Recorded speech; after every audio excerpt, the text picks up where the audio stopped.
आज आपण खानदेशी डाळ-बट्टी बनवलेली आहे।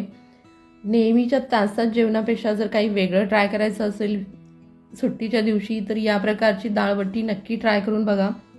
खायलाही खूप टेस्टी लागते आणि खूप जास्त तेलही हटत नाही। चला तर पाहूया।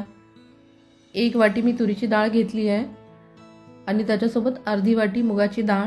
तुम्ही हवं तर मिक्स डाळ वापरू शकता आणि स्वच्छ धुवून एक अर्धा चमचा हळद टाकून कुकरला 3 ते 4 शिट्ट्यामध्ये शिजवून घ्या।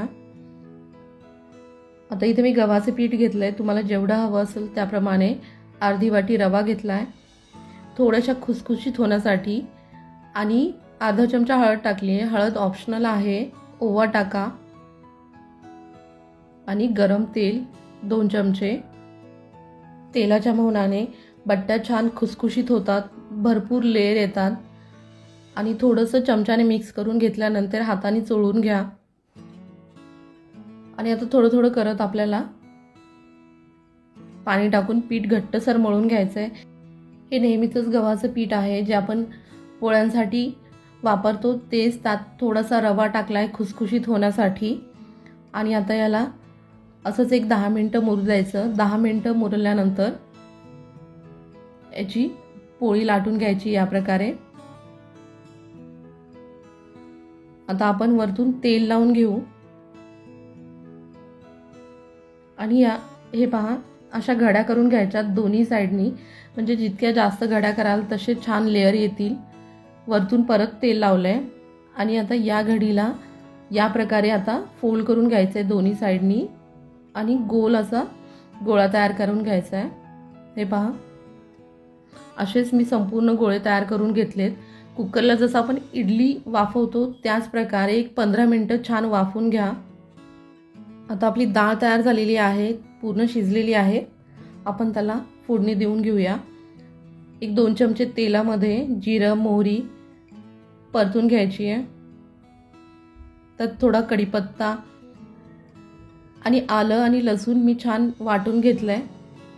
त्यात कांदा परतून घ्या। कांदा आणि टोमॅटो परतून घ्यायचा आहे। कांदा परतल्यानंतर थोड्या वेळात एक 2 मिनिटं ला छान परतून घेऊया। हे पहा कांदा आणि टोमॅटो छान परतून झालाय। आता वरतून आपले मसाले टाकून घेऊ। अर्धा चमचा मी हळद टाकली आहे। 1 ते 1.5 चमचा आपल्याला लाल तिखट टाकायचं आहे आणि 1 चमचा कांदा लसूण मसाला टाकलाय। चवीनुसार मीठ। आता ह्याच्यामध्ये डाळ टाकली। डाळ मी घोटून घेतली नाहीये, तशीच घेतली कारण डाळ भरपूर जास्त शिजली आहे। त्यात आता हवं तेवढं पाणी घालू शकता। थोडंसं घट्टसरच ठेवा डाळ, खूप जास्त पातळ नाही करायची आहे।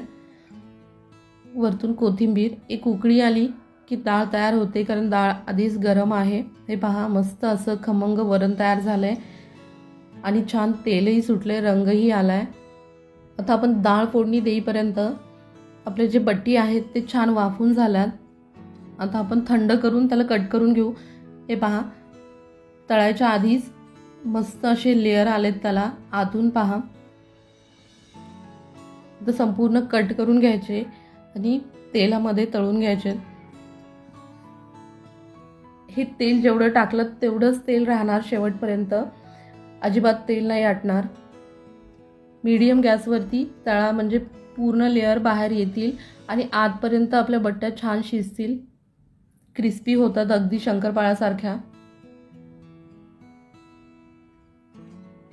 आणि खायलाही खूप टेस्टी लागतात। नक्की ट्राय करून बघा। जर तुम्हाला वीकेंडला नेहमीच्या जेवणापेक्षा काही वेगळं ट्राय करायचं असेल तर या प्रकारे डाळ-बट्टी नक्की ट्राय करू शकता।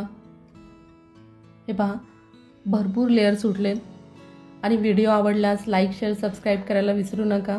थँक्यू।